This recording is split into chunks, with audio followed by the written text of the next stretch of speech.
people, welcome back to GNA TV and Chelsea Fan TV for another Chelsea news show. And we've got loads to get into today, guys, loads, because it's more and more coming out as the day goes on in terms of selection of the shortlist of managers. McKenna. Is it McKenna? Is it Enzo Maresca? Is it Zerbi? Is it a new one? Amorim.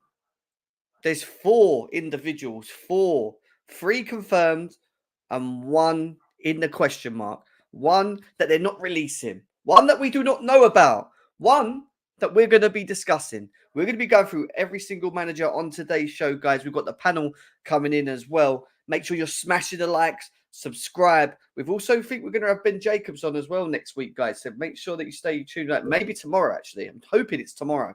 We'll see what happens. Smash the likes. Let's cue the intro. Loads to get into. Let's do this.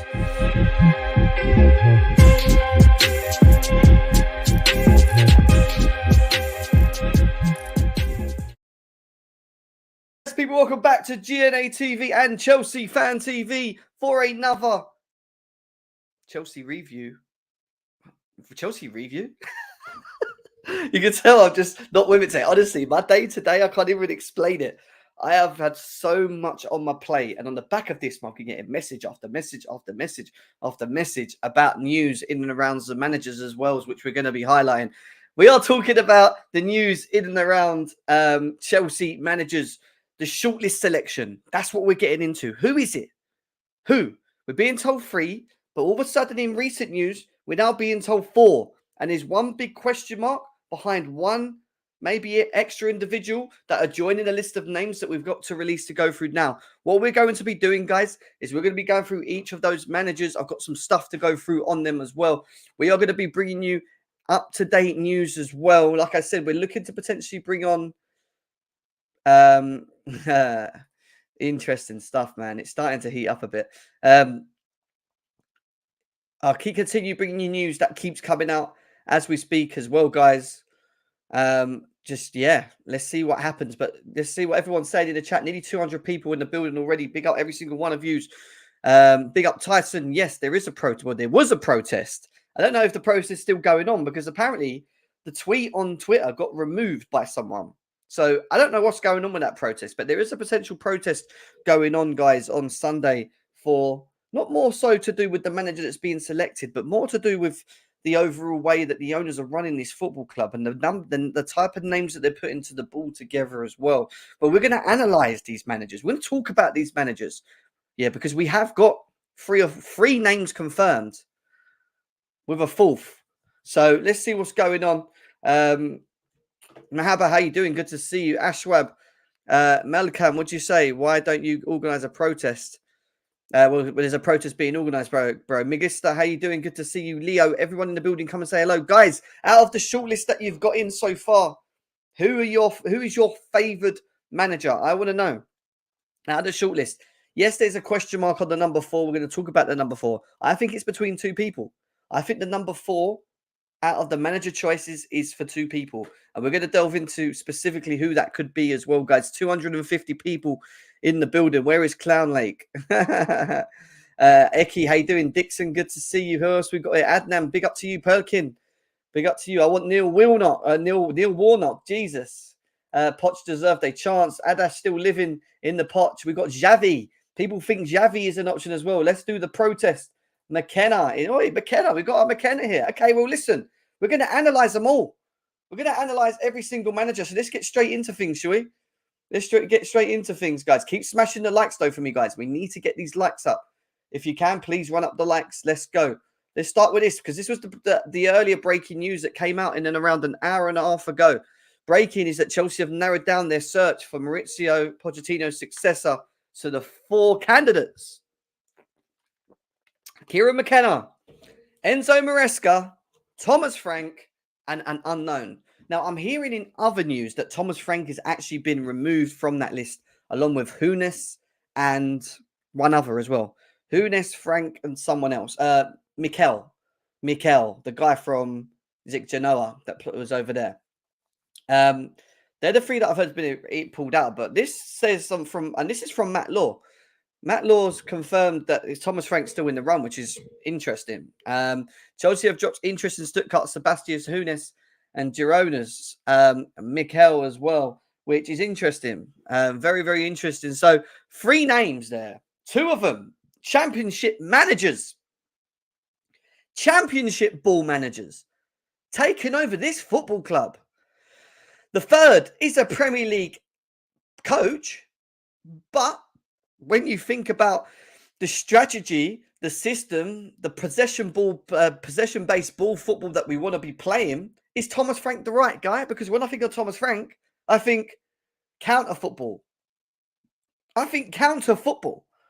So how the hell is Thomas Frank in this as well? How is in it? And then there's an unknown. Then there's the unknown. And the unknown could be the one. Because for me, these could all be mirrors. Now, I know what we're talking to maybe all of these and maybe have moved them aboard. But there is, and I stick to what I say, Todd Bowley, Egbali, they both have a specific individual that they both want. It has to be one of these 4. For sure, in my opinion. We have to get it spot on. And the thing is, the unknown's the real question mark, because why is it an unknown? Why is it an unknown? How can we not know who the unknown is?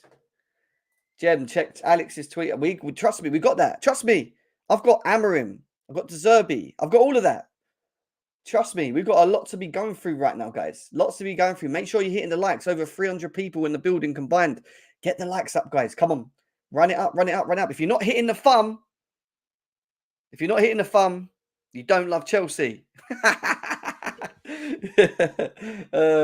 Come on, guys. Enough is enough now. We Chelsea FC don't want to get championship managers. It's a joke. Chelsea Dan's angry. Are we angry? Are we angry? Are we angry that these owners are trying to force Kieran McKenna and Enzo Maresca down our throats? Are we? Or do we need to look at it in more detail? Do we need to break it down? Do we need to actually think and try and see what they're seeing? Because remember, guys, Paul Winstanley, Lawrence Stewart, you man, you're the ones that are actually making these decisions right now. And when I say decisions, I mean to put forward to the owners. You are the man. You guys are the man. Second half thinks this unknown is all PR. What do you mean? Why do you think it's all PR? What, you think number 4's the one that's going to be the one? Come on, tell us. Tell us, because this is out of our long list of 10, 15 managers. This is what we've come to. This is what we're being given. And we're going to break them down, because even though we can moan about 2 of them being championship and the other one being a Premier League proven, but counter of football, and then they're not knowing the unknown, because the unknown is still the unknown. They want to keep them so like out of the mirror. No journo knows about the unknown. No one needs to know about that person. Is that the person? Is it? Is that the person? This list is nasty and proper where Amorim has a cup final on Sunday. Interesting. We're going to get into all of that anyway. So we move on and we're going to analyze these guys, because that's what we do. And yes, a 4th individual is in the running. I repeat, a 4th individual, but via Matt Law, who was also the one that announced Pochettino on mutual consent not long ago, has confirmed there is currently an unknown high-profile 4th candidate in the Chelsea job. So wait a sec. Wait. Let's rewind. This is what don't make sense to me. The person's unknown, but all they know is they're high profile. 1 second. More stuff coming in.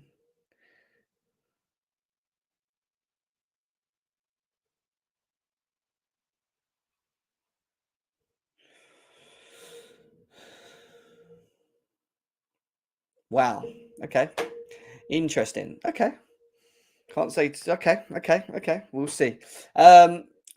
There is currently a known high-profile fourth candidate in, and I wouldn't deem. What is high profile for me, guys? What is high profile?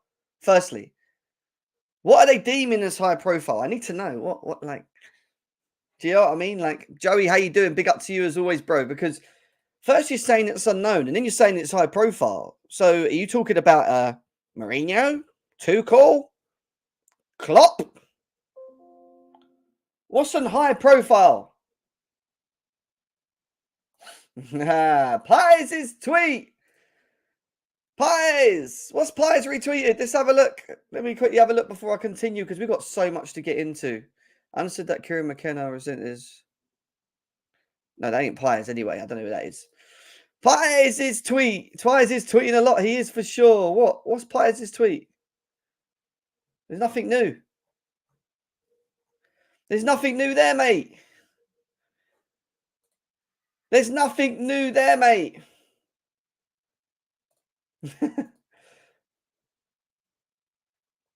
McKenna in. Zerbi. Oh, I've seen this McKenna Zerbi.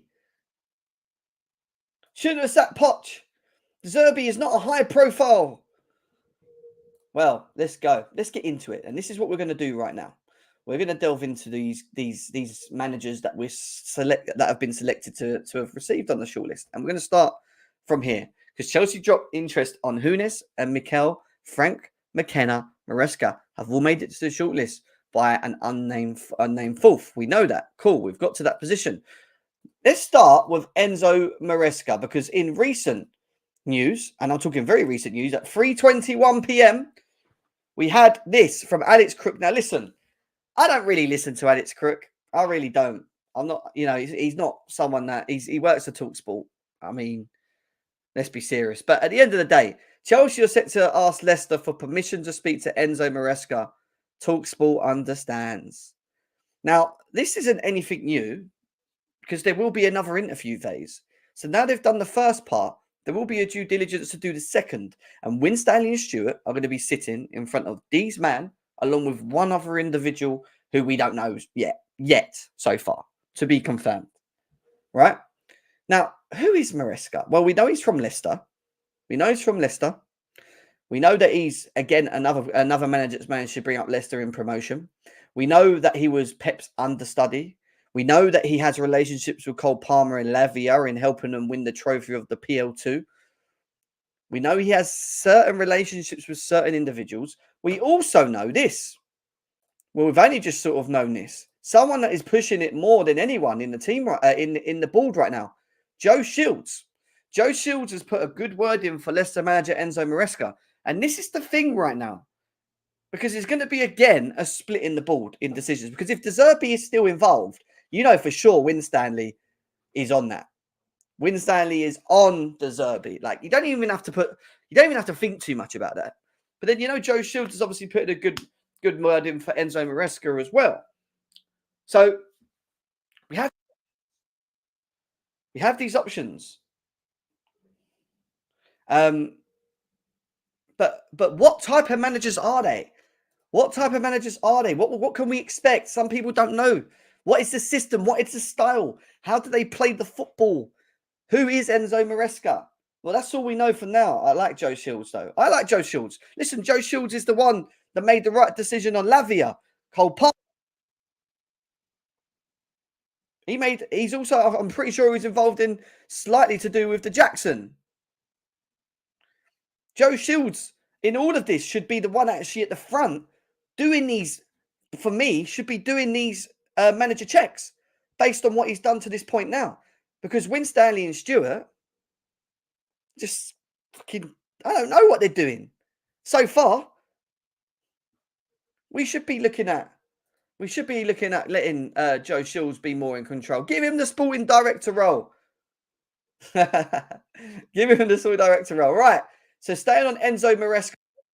Well, who is he? What's his style of football? Well, this is what I'm here to do, guys.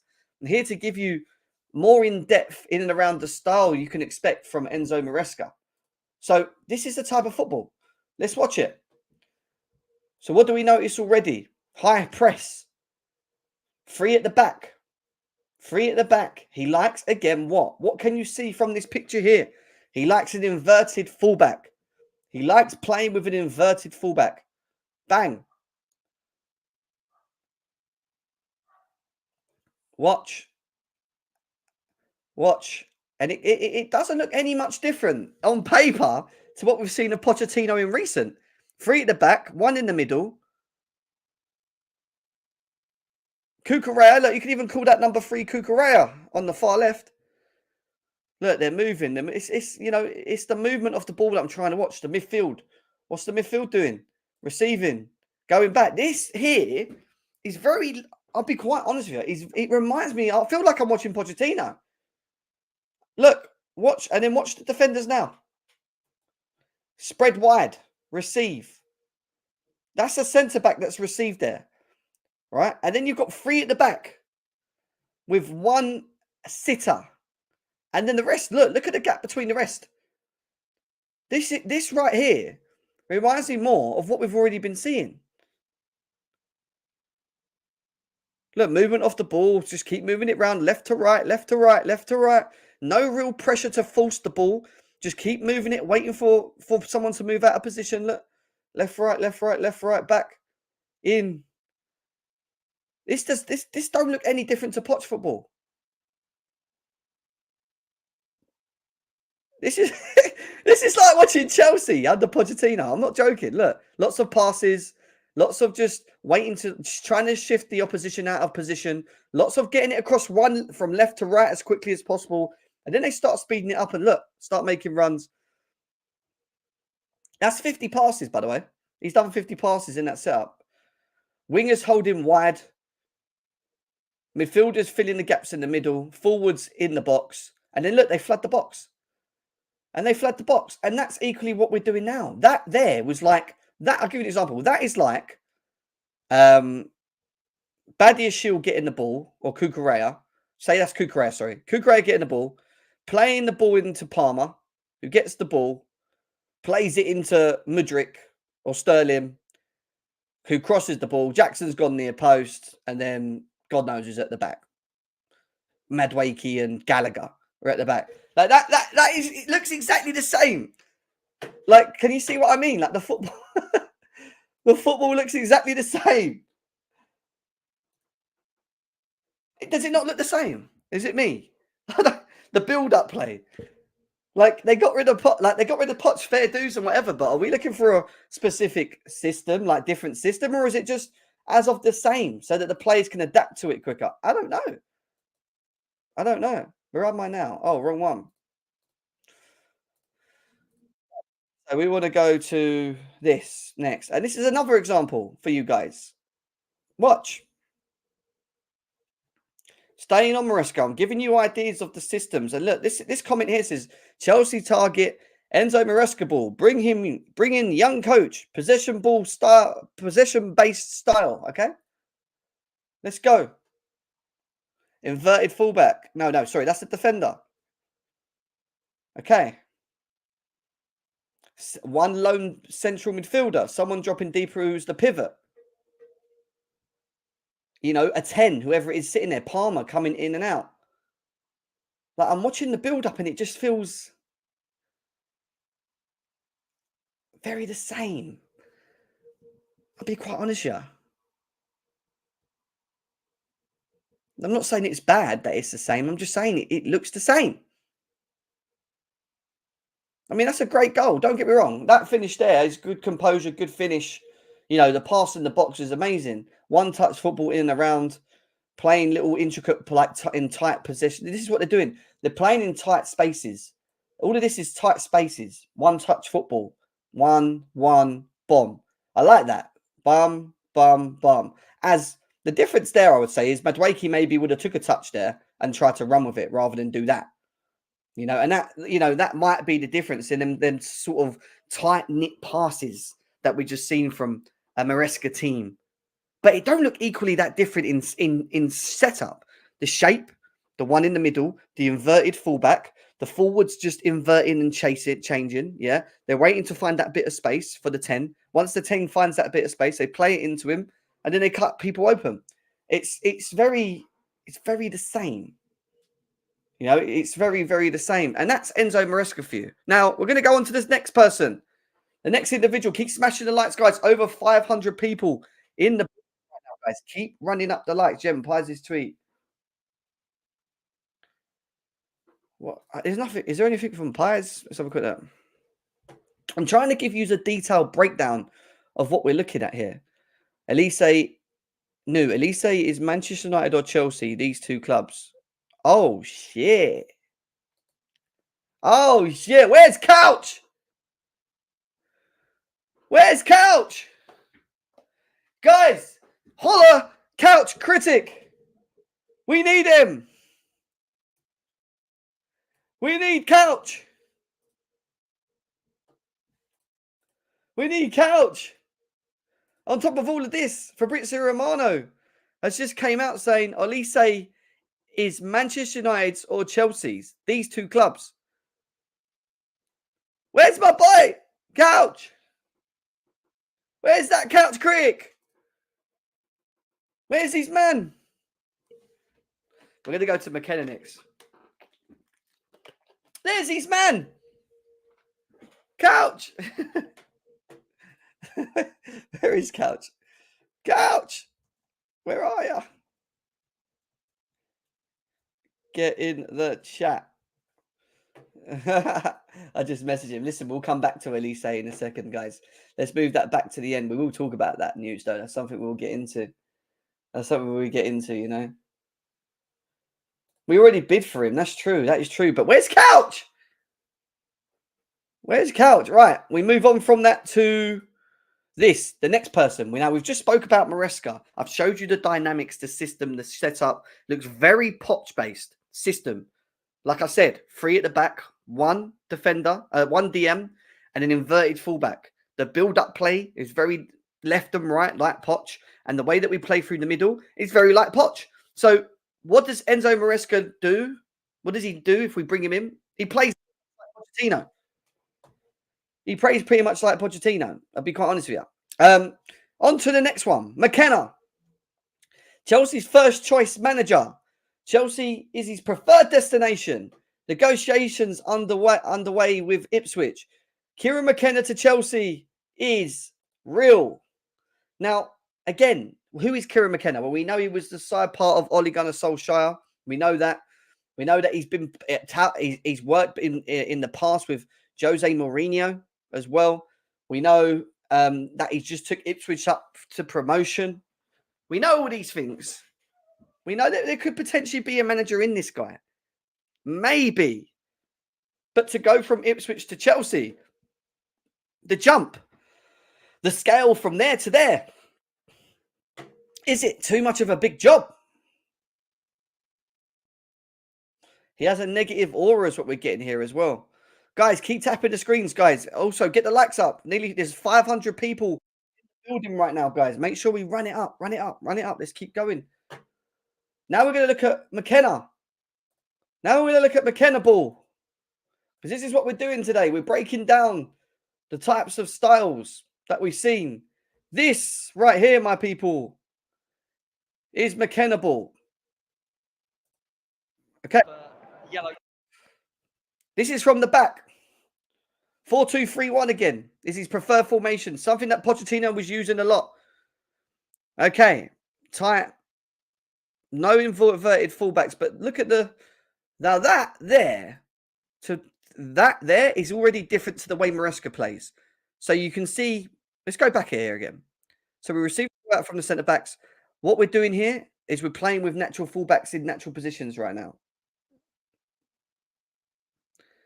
Yeah, but what we do here is we play quickly into the midfielder who, look, gets pressed straight away. And that there, to be able to do that in a second is pretty good. You've got to have someone that's very good on the press, that's very press resistant to be able to play in that midfield role. So he receives the ball there, we play it. And as soon as it gets to here, the first move, if you look at the position, is to play that ball out wide into the space. And it seems like he just attacks the space as quickly as possible. They work their way further up the pitch. They get to this position here. Again, from one end to the other, into the next bit of space. So you go from one end to the other and just play it. I mean, that's just a great finish. To be quite honest with you, that's very good football, and that's just a very good finish. I don't know if they got anything else. Are they showing us anything else? No, they ain't. But that's just a quick example, and I'll play again. That's just a quick example of the differences in the type of football. This one that seems to be a little bit more compact, and then play the ball quickly from the back, and then release into space quickly. Bang. And I'm not saying this is how they play all the time, but I watched a lot of their goals earlier on. Couch put a video up of Ipswich's 92 goals that they scored in that period. And a lot of their goals that they scored wasn't really to do about a system, a structure, or how they play. It was more about, and then obviously they've got to have one, but it was more about how they can attack the space quick, how they can quickly play the balls into that space and then get out of the pitch. And then what they do is they find the holes, and then their forwards are either doing one or two things: taking on players and then scoring, or they're driving it into the box, they're playing it across the pitch, and they're looking for the striker. And the strikers that Ipswich used that I've noticed for them was Kiefer and I think a guy called Hunt. Two players that are like big, built number 9s, tall, strong, like, you know, and he stuck to that throughout the season. He stuck to playing that type of striker up front. So I think he's not all about possession based.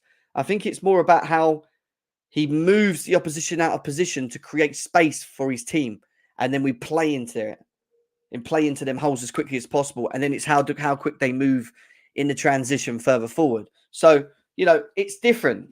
It's different. So McKenna is another option, as we already know. I'm going to put the link in the chat for the boys as well.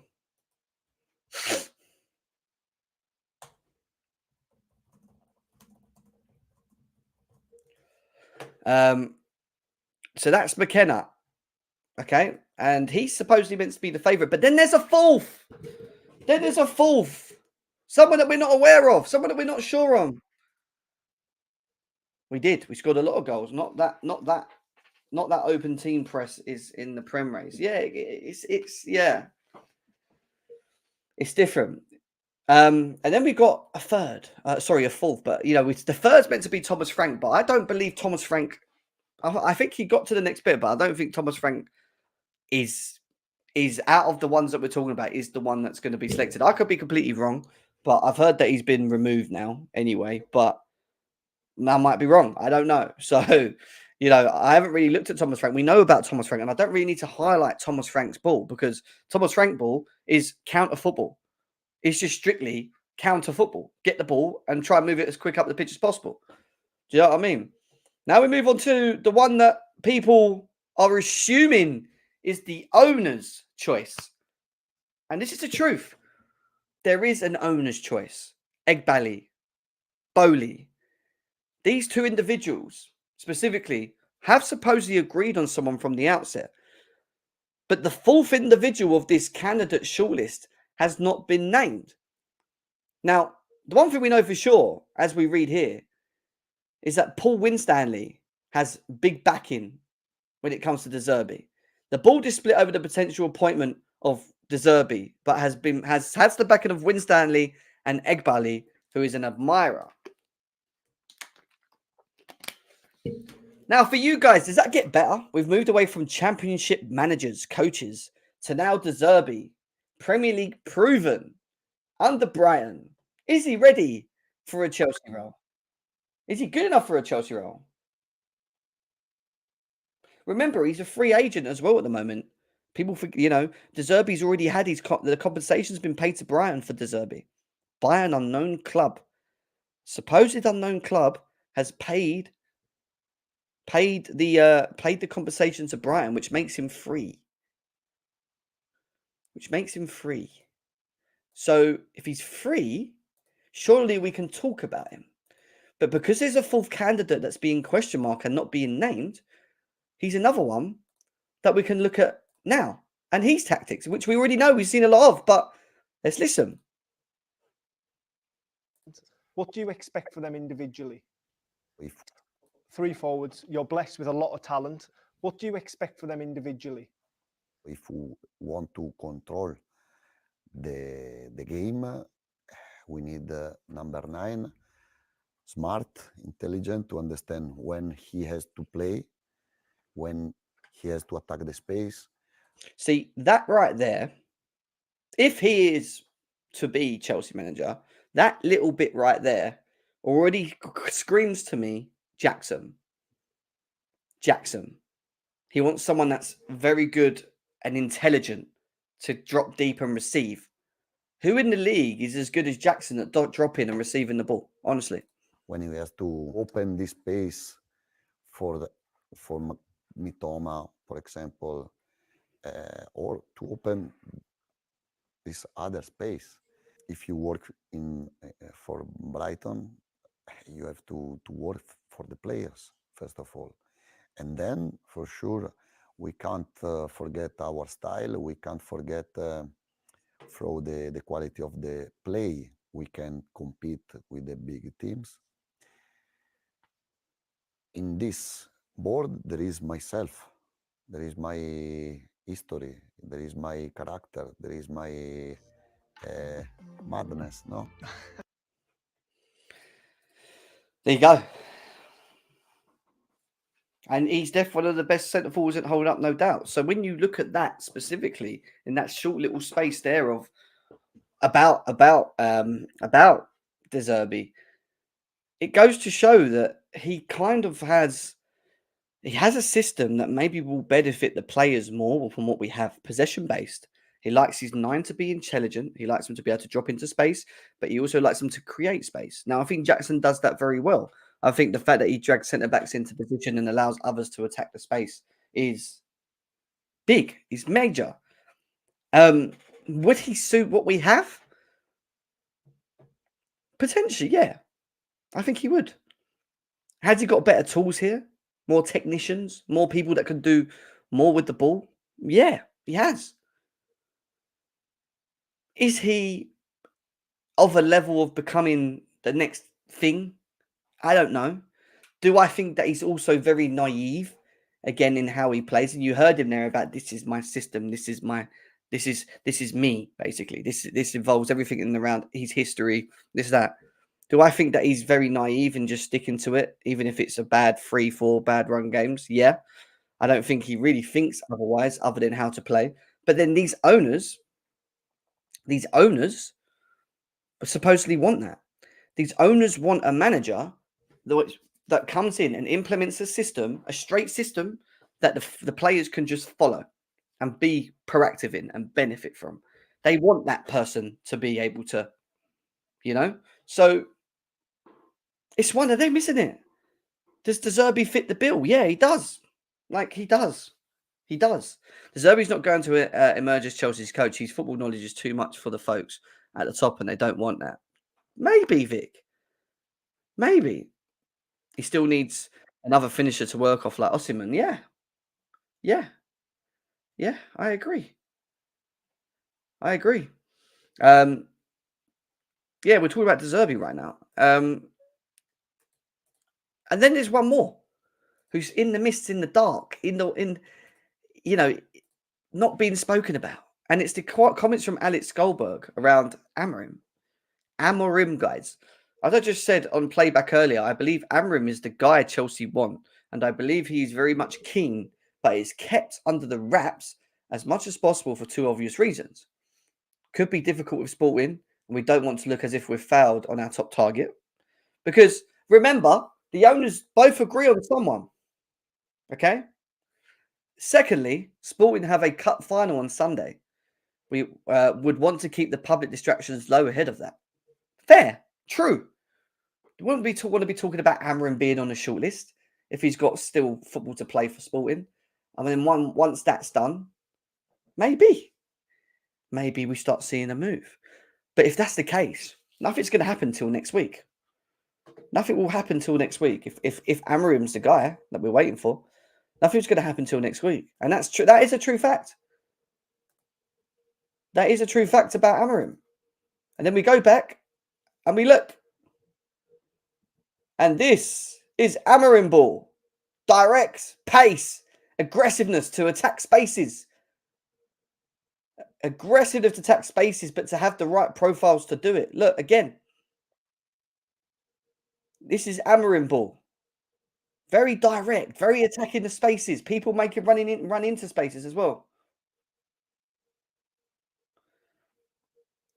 Good one-touch football. Look, that's all one-touch football there. That's very good football. One-touch football. 1, 2, 3. Bosh. So for Amorim, it's a little bit different. I don't know what the structure is. I need to see more about the structure. This is more about like the one-touch football in the further ends of the pitch, how they transition.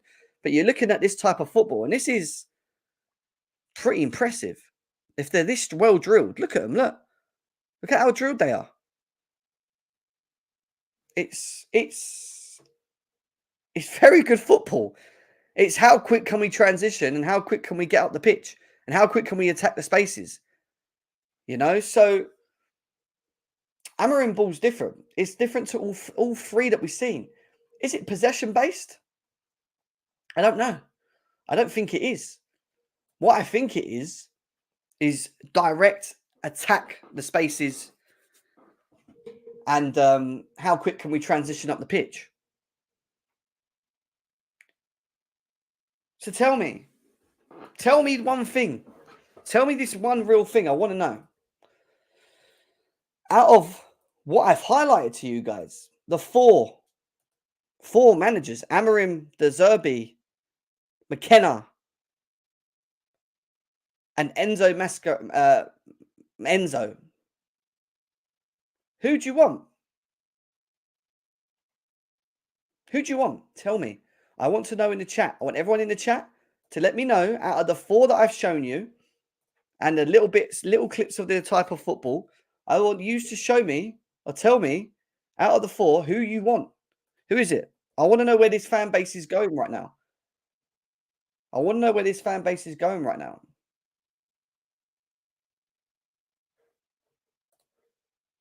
We have got transfer news to cover as well, guys. That's just come out from Fabrizio as well. We're going to get into that in a second and then go back to things. We got some big news in and around Olise, I'm not going to lie. Big news in and around Olise to get into. Tell me, guys.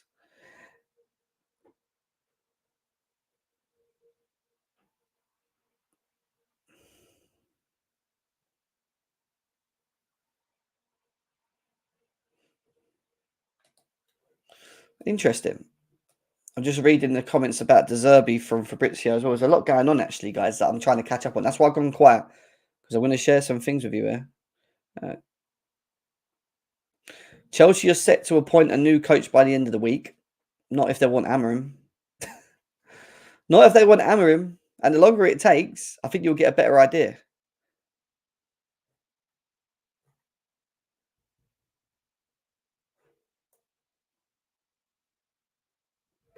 Interesting.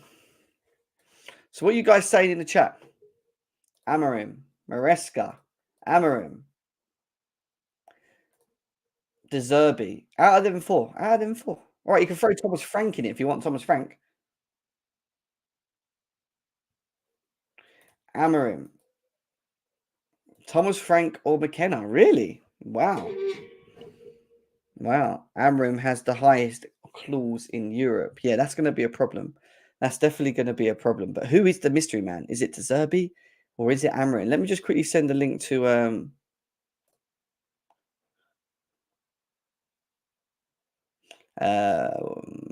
let me send the link to Josh if he's not doing anything as well.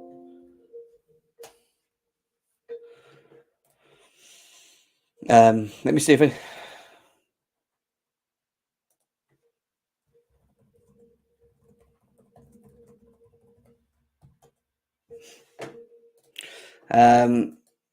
Zerbi doesn't give freedom to players. Will be a nightmare for Olise, Palmer, and Kunku.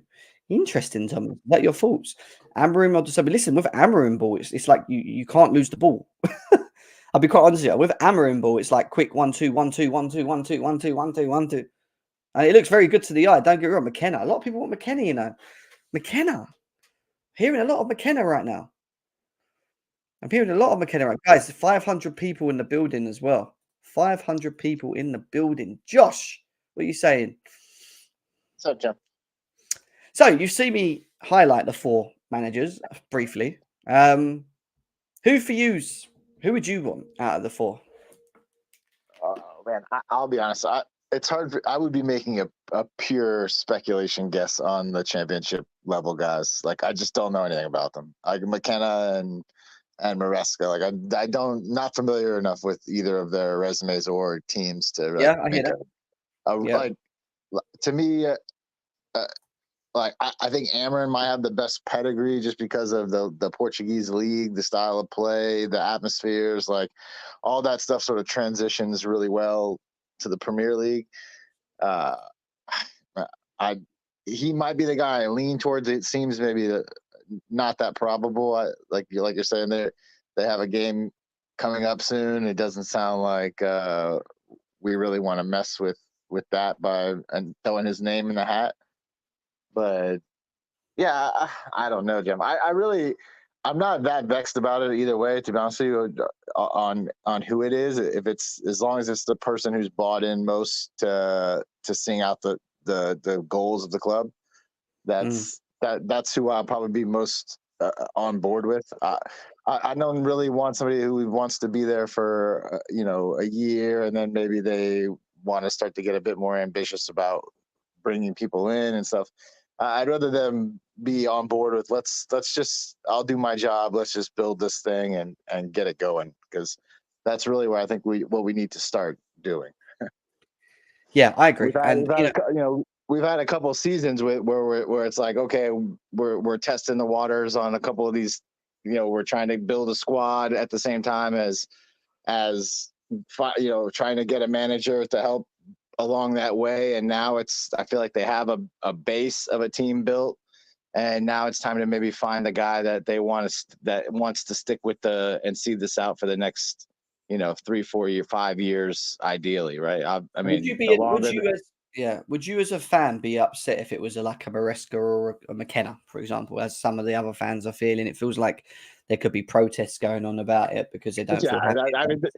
No, absolutely. I would not be upset. And the people who protest, those people are morons. I'll put it that way. It's just becoming now. It becomes a clown show when like everything you disagree with, you now want to have a protest at the club, at the bridge for that maybe 12 people go to, and now you look like a fool because now people are posting pictures of the 12 of you standing in a circle with your signs.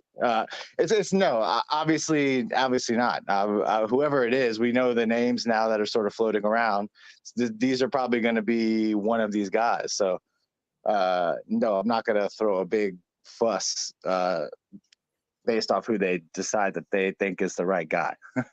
Yeah, they're privy to much more stuff than we are, Jim. It's like, most of the fans don't know anything about these guys. They're just upset that it's not like a giant name that they can banter their friends about. Like, oh, we have this guy.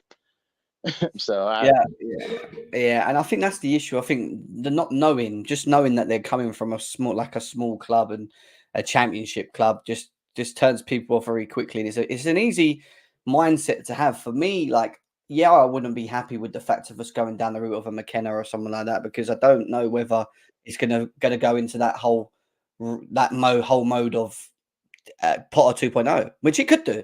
There's a worry that we could be wasting another year just trusting someone that's just not ready. I just don't think. I totally understand that point of view. Like a young guy ready for that step. I mean, there's only one way to find out. Like the day of like these Don managers, these like elite level A-class guys, like they don't exist. Like that is a generation that is leaving the game. They're not coming back to manage young teams and start fresh at 70 years old. Like it's just not in the cards. So I feel, for me, it's like, if you really want to be on board, just back the guy. I mean, for me, Potter just wasn't a very good manager. I think he was probably on board for the long term, but he just wasn't a very good coach. So yeah, they had to reassess that pretty Really quickly. admire But the owners and directors, genuine love. He's got genuine love for the owners and directors, Josh. listen, I love the club. Yeah, I don't care about managers. Like again, if you're a Chelsea fan, you certainly shouldn't care about managers. This is a club who we actually haven't had a good manager for more than a year for probably like 8 or 9 years now. I mean, we have guys come in, they manage for a good season, we win something, they're gone the next year. Like, this is Chelsea Football Club. I see what they're trying to do as a club. I see the project. I see the vision of what they want to accomplish. This stuff takes more than a season. So if your patience level is a year or two, then I'm sorry, you maybe go find another sport for a couple of years until you come back to Chelsea. But I see what they're trying to do. I want them to be successful. So yes, I back the things that they do because I want them to be winning games and succeeding in Europe for the next 7 to 10 years. I want to see that fulfill itself. So yeah, I do back them. I'm not going to bitch and complain about them every single day, which is annoying as shit. And if that's the world you want to live in, where you complain every day, then it's your world, but not me. Yeah, I hear you, and I get that. And obviously, we're going to go to AJ in a second, as always. I just want to quickly read out this comment from Fabrizio Romano, which come out literally recently, and he says he is honest when he says he doesn't have a club behind him. He is not negotiating with any club. We should keep an eye on him in the next week. He's an attractive manager for many clubs, and that's the most recent news in and around the Zerbi. AJ, welcome in, brother. The roller coaster continues. We're being told it's McKenna and Enzo, and potentially there's a question mark over a fourth. There's Frank involved in that as well. Is it Amorim? Is it the Zerbi? Who is it? What is going on? I mean, what's your thoughts on should we say, the supposed shortlist at the moment? I'm sure it's going to change again at some point, but what are you saying? Yo, big up, Jim, Josh. What's up? Big up the chat. I mean, I had said it in our group chat yesterday. I'm kind of over this manager thing. Like, it's very hard for me to choose a specific manager that I want for this team based on the list that we're getting. I'm not too familiar. Same thing with Josh said. I'm not too familiar with most of the names on the list. Amorim and the Zerbi have been linked with us over the past 6 months almost. So, I'm kind of familiar with them. The Zerbi, I'm not the biggest fan. I just don't like the defensive side of his game, of his approach to the game. Some people will say that, with better players, it'll be better. And, that's a good argument, but we're not sure. But I'm just going off what I see. And Amorim, he kind of has that aura, kind of Jose-ish style coming from the Portuguese league. Swagger, they're winning, so I kind of like that. The only thing is I'm not too big on the back three managers. I don't really want to go to a back three, but it seems like, because I think the Zerbi plays back three too, right? Yeah, it can do. It can effectively turn into it. I think it just rotates in and around. For me, it's the build up and how we move the ball further forward, which is different. Do you know what I mean? Like, yeah, in the style of it. Like when we just watched Enzo Maresca, the way that he moved the ball looked very like Poch. It was very similar when I was watching. Do you get what I mean, Josh? You saw it, didn't you? It was very it's like a methodical. I think it's like a methodical breakdown of teams, and when you don't have like maybe say a guy in your team that can do that one-on-one, you have to break teams down as a team, right? So we fortunately have the luxury of like a couple of players who can break teams down on their own if need be. So that does free that up a bit. But when I watched like the Amorim clips that you're showing, when I see the Amorim clips you're showing, I see a lot of like front foot, high paced attacking football. But to me, like you better not lose the ball in that style of play. Because you lose the ball and everybody's attacking and you're pushing forward, now you got big problems if you're playing a team that is in a shape to counter you, because you're not going to have much in the way of defense there. So to me, like maybe a more pragmatic approach does help you a bit defensively get back, but it's not the build-up, the exciting, high-paced build-up that you may want as a fan. Yeah. But for me, you got to be okay with a happy medium. Like I am okay giving up some goals if you're scoring 4 or 5. Like if you're scoring 4 or 5, I'm okay if you give up 2 goals. Shit happens when you're attacking that much. But if you're not going to score 3, 4, 5 goals and you're only going to get maybe 1 or 2, then you got to be a bit more pragmatic how you play offensively, because you can't allow all that counter attacking to be going on.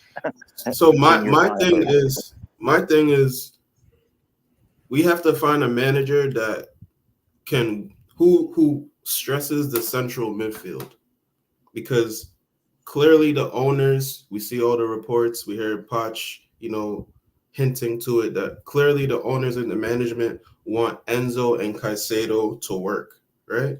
So with that, we have to find a manager who really works well with the central midfield. That he basically, everything stems from the central midfield, and it looks like the Zerbi and Amorim, those are probably the two that would work with the best, because their systems base around good central midfield players who can distribute the ball. Now, again, I'm worried about the defensive side with the Zerbi, and I guess I'm not sure about Amorim. What's his defensive record in the league? Like, you see, that's the problem. I don't watch it too much, and that's why it's hard for me to say too much on it, because I don't want to sound like a silly. Yeah. Like you're all of a sudden the Amorim expert of the world. Yeah, who is this guy? I don't really know him like that. Yeah, that's a great question. Like Jem's showing a lot of the way he attacks. How does he? What is Sporting's defensive record in the Portuguese league? Are they? If they're scoring 100 goals but they're conceding 70, 80, like, oh well. Let's have a look.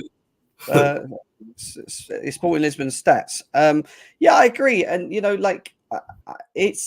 I do think there's a little bit of difference in the managers that are left. There's not any real similarities where they're all the same. They do things differently in the way that they build up. What we saw the build up was completely different. But you're right, like the structure, the defensive duties, because I think it's okay doing all of that bit, but we've got to have a good defensive structure. We can't have someone here that's got no defensive structure, a bit like what we saw under Pochettino, which we can't be doing, So it's like, what's going on here? I can't even upload it. I'm trying to get it up now, guys, but it's not working. I'd love to see somebody come in who will put an extra midfielder in there, because I really think to unlock the best of and listen, this nonsense of people running around like trying to say Enzo is not a good, like, this is just absolute stupid dog water. That absolute dog. If that is what you want to run with, my man, put your name on it, stamp it. You can have that, but listen, Enzo is an absolute fabulous footballer. What he what he does need and requires is some defensive help around him. And the problem, him and Moyes are very similar players in that they both kind of want to get forward. And the real greatness you saw in Moyes the last few weeks when Enzo was out is not because Enzo's not there, is because the balance changed, and Connor is a much more defensive-minded guy. He gave Caicedo loads of cover to allow him to get forward a bit, to be a bit more aggressive, to pass forward. Like Enzo is just not, he's not going to give Caicedo that sort of cover, because he also wants to be getting forward. So to me, ideally, you'd have that center defensive, maybe, like a lot, like right now, on just say who we have on our team, someone, a healthy Lavia, who can just be the defensive guy cleaning stuff up, who's also very capable on the ball, can pass, can dribble, but he will be the guy that gives both those guys a little bit of cover to get forward. And I think that's when you'll really see the best of Enzo, when we got that extra midfielder. So whoever the manager is, I'd like to see him provide that extra midfielder, whether it be through a 3-5-2 or a 4-3-3, something where we have that extra midfielder. And when you look at Maresca, he plays with an inverted system, so he likes his fullbacks to invert, which means and I've always wanted to see Enzo in the inverted role, which we unfortunately never got to see with Cucurella under Poch. So that's something where I think, okay, well, maybe that could be pretty good to see, even though it's very Poch similarities in the way that we play. He plays specifically, but then you look at De Zerbi and others and Caicedo's played under De Zerbi, so his role's going to be a bit more clearer. in how he plays. He also got shit for like playing. I give him credit for playing hurt. This is a guy who knows the price on his head. He knows it would look terrible if he just tapped out and said, you know what, I'm hurt. I don't really feel like I can play right now. He played through pain. He tried to help the team the best he could. I give him credit for stuff like that. I don't knock him for things like that. So the fact that he played as long as he could, through the pain, they eventually thought it was best to just knock this out and get it fixed.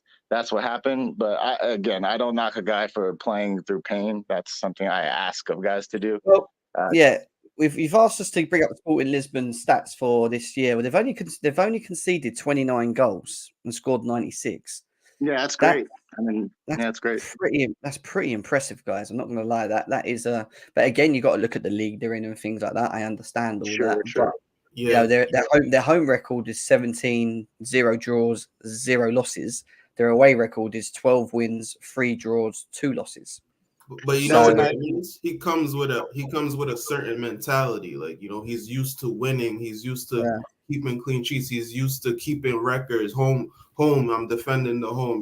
We're not losing it. So that type of messaging could go across to the team, and that's what I like that about Amorim. And on top of that, like,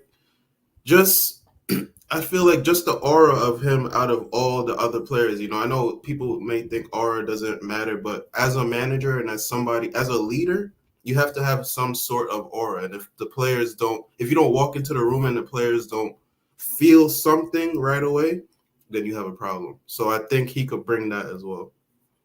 Yeah, I mean, like you said, Jim, you take into account the league, obviously, yeah. But when you look at the Premier League, like that's the sort of gap in goals, goals for and goals against that you see.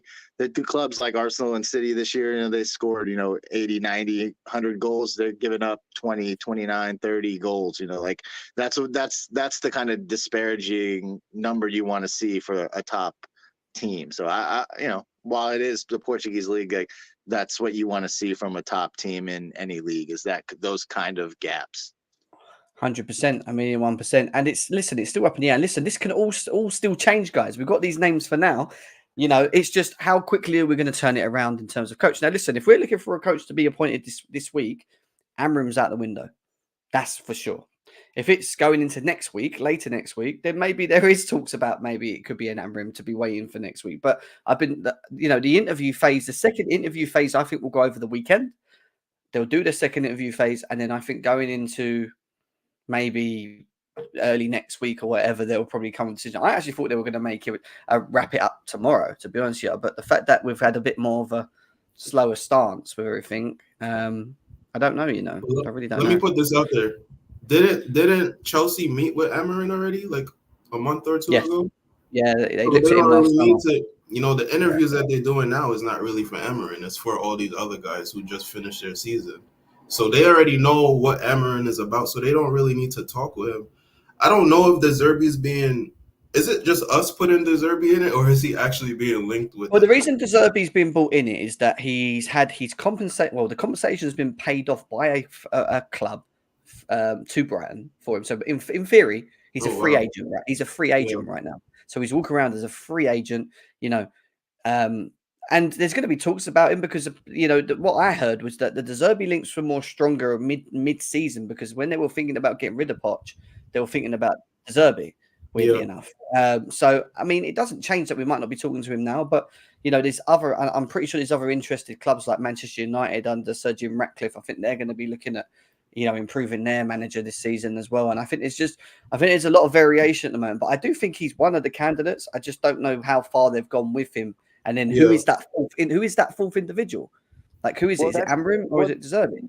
Well, that's why what you posted earlier about what Fab said about him not being you couldn't not be linked to a club if a club discreetly paid your exit clause already, right? Like, even if it was so low, say the clause is like $1 million or $2 million, it was so low that a team like, say, United would pay it just to have him as an option if they wanted to get rid of Ten Hag, right? But to me, like, no club would really pay a guy's release clause and not have some sort of deal in place to bring him in. Like, I don't really know what kind of sense that makes. unless Maybe the he's number going is to just Sporting. unless the number Maybe is he's just going so to Sporting. stupid. Yeah, it's like the number had to have been so absurdly low that you could just spend it just to make sure he's a free agent regardless. But even then, you're opening him up to other clubs to get him in the meantime.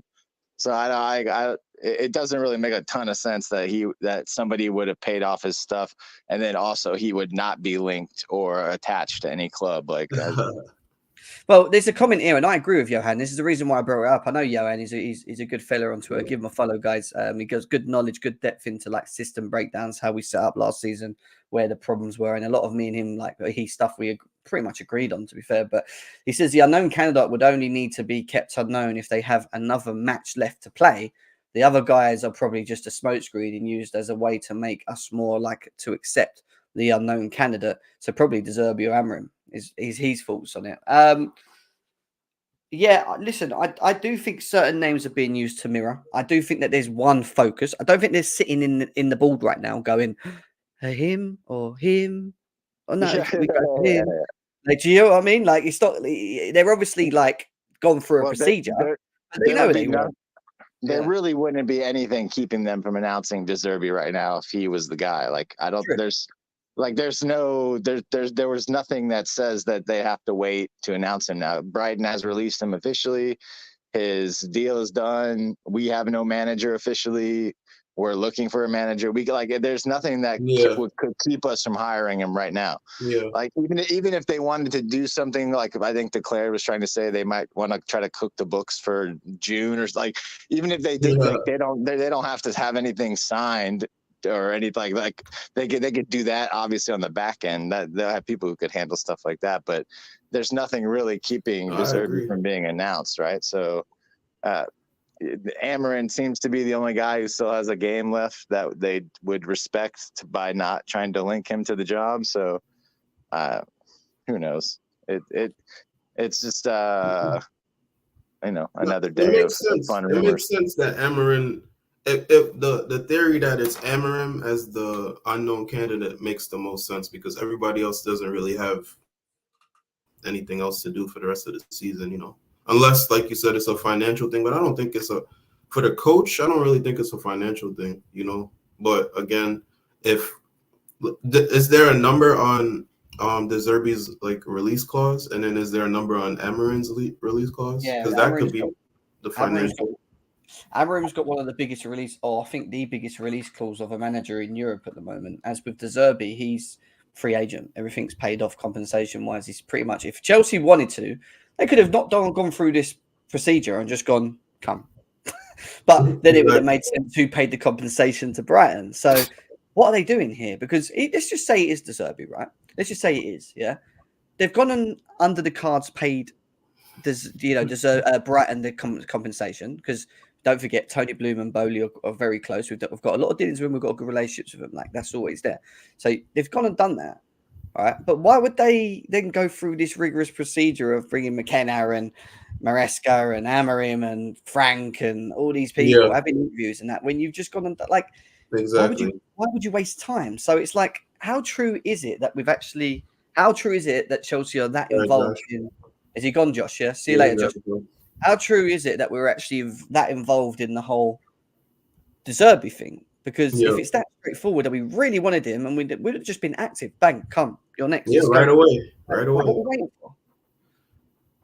for? I think this unknown thing, you know, it's kind of like a test, you know, when it's like, you know, when you got to choose a choice, multiple choice, and then the last one is like all of the above, and all of the answers are like kind of the same. You like clearly it's all of the above. So I feel like the unknown thing is clearly he's the one that they want, you know, because why wouldn't they have announced the other people already? Again, they have no obligations anymore. The season is done. Does Ipswich have? First of all, does Ipswich have a game? Who are the other players? Corona. Like all this, the season is done, man. So clearly the unknown candidate is the one that they want.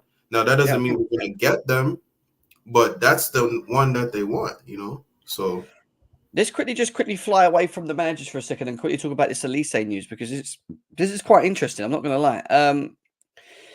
Secret Scout. he put up a message to Olise, who he knows, saying, "Yoji, I should be about for after training for a bit. What's it about?" And he sent him a picture of this. So he's gone to try and find out the news and around that the facts that Olise will be leaving. And where did that come from? Well, we're going to share that with you now, guys. We are going to share that with you now. It is from Fabrizio Romano, who has said today that he feels that Michael Olise leaving in the summer is a yes. There is a release clause of 60 million. Manchester United are interested since November, December. There is also Chelsea. Remember, he was one step away from joining Chelsea in the summer. So that was last season's situation. But for that to come out so quickly tells me that, you know, there's something going on with Olise. Yep. How do you feel about that? I know Couch is probably he's at work at the moment, would have been doing backflips right now reading this, but how do you feel about the potentials like of Chelsea being interested in Olise and maybe bringing him in this season as well? Well, in terms of the player, he's a top player. He's a baller. You know, he's one of the leading creative players in the league. You know, he could dribble, he could pass, he could shoot. You know, he has the mindset. You know, the IQ. So I think he's a good player. My only thing is, if I'm Olise and I'm looking at the Chelsea squad, right? Because this is how you have to think about things. You got Cole Palmer, Madueke, Sterling, who else? Mudryk, Jackson, you know, Nkunku. Nkunku. Like, I'm not going to Chelsea. Yeah, don't forget the Esteval we just signed as well for 60 I'm not million going to Chelsea if I'm Olise. I'm not going to Chelsea. Like, I could see the Manchester United. They say City is looking for a right winger. They all fit in there though. If he goes to Man United, he slips straight in. Like he plays. That's what I'm saying. That's what I'm saying. So I get that. I do get that. He's a top class player though. There's no doubt about that. Oh, 100%. And would I like someone like Olise in the team? Yeah, I think what Olise has, what we don't have, is that final third, like, eye to pick out a ball. You know, he just has that class. Now, sometimes watch Madueke, and I feel like he misses that. He's good at like the whole dribbling and taking on, but he doesn't have that like final part of him like Olise does. And Olise, for me, if he stays fit, is a top player. And if you imagine him with Nkunku and Jesus and all them lot blimming out, that would be and Palmer as well. Palmer, Olise, and Nkunku and Jackson up front. Jesus, man. Yeah, you know, I like the player. He's a good player, but I also don't want my team to have too many of the same player in the team. You know, I need players who are gonna run in behind, do the dirty work, you know, that type of stuff. So I think we have to commit to Cole Palmer and Nkunku, and then you know, get other types of players. Hear you. We'll come back to more on that, guys, for you as well. Apparently, Cucurella and Thiago Silva are both studying for their coaching badges, which is interesting. That just come out. Cucurella, yeah. Come on, Cucurella. Listen, he wants to become the next big thing, innit, with his afro. Study left back and one-on-one defending first before. Yeah. Fabrizio Romano also said that Chelsea will sign one or two centre-backs. They will have to get rid of Trevor Chalobah for financial fair play. Fucking why him? Why him? This is going to annoy me. He was our best centre-back, you know, over the last, 6 weeks. The small amount of players that I actually like in our team, and he's one of them. It's fucking. I'm not allowed. I've realised it at Chelsea. I'm not allowed that happiness.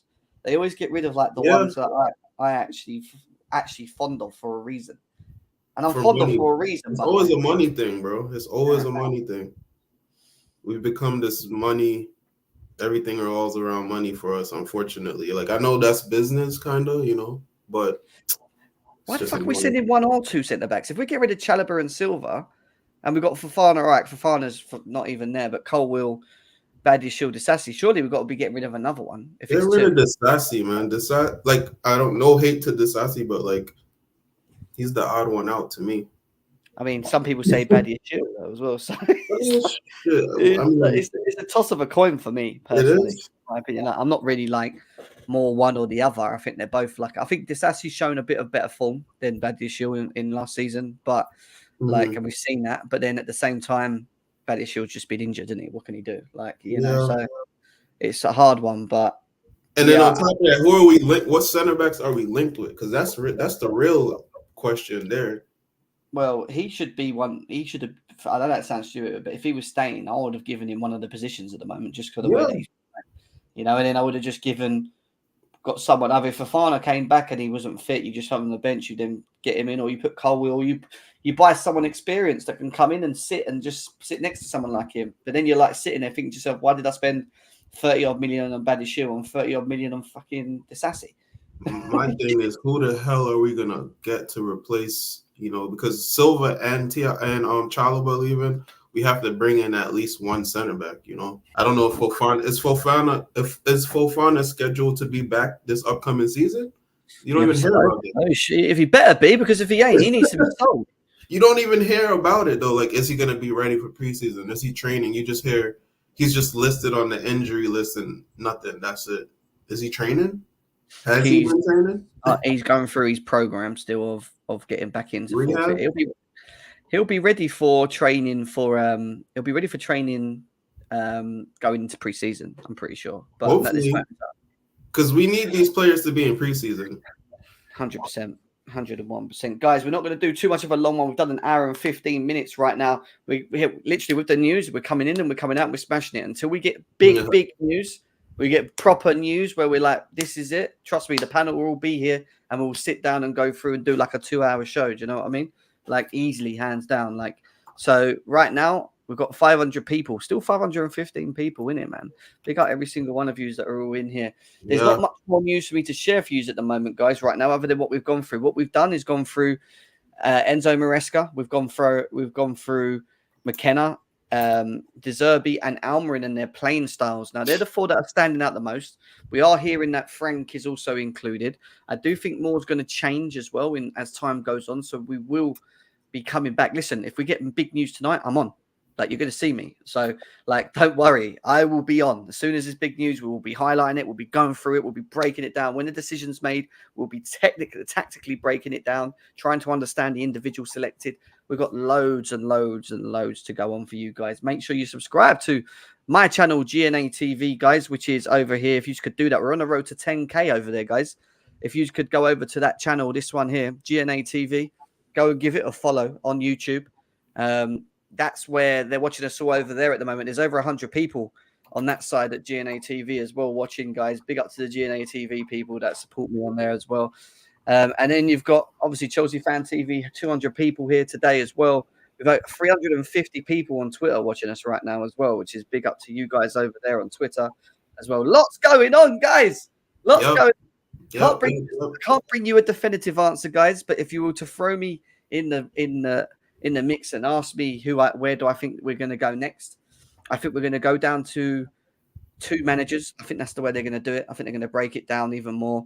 And then once we get that question mark of who that manager is, hopefully sooner rather than later, then I think the images are more clearer. So I don't want to predict yet.